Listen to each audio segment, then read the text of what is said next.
ইস বন্ধু, টিয়া তো বললাম 500, কিন্তু এটা ছেঁড়া। আরে পাগলা, এই বুদ্ধি পাস না। দোকানে যা 10 টাকার সুপার গুলো নিয়ে লাগালি টাকা কমপ্লিট, চলবো নু। তাই তো রে বন্ধু, চল ভাই একটা সুপার গুলো জানতো। হে ভাই, আমার কাছে তো সুপার গুলো পুরো হয়ে গেছে, তবে আমার কাছে আটার কয়টি আছে, দাম 200 টাকা। ये फंस गया सीएम। এ বন্ধু কি বলে, 200 টাকা দাম। আরে বোকা, এখানে কয়টা আইড? 500, আর আটার দাম কয়টা? 200। তাহলে তাও তো তোর 300 টাকা আছে নে। এ ভাই দেন।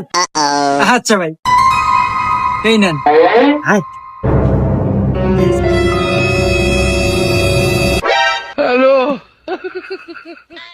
দেখ কি সুন্দর দূরা নাই গেছে।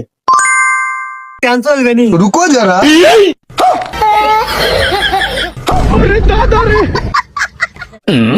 এ ভাই কি হলো?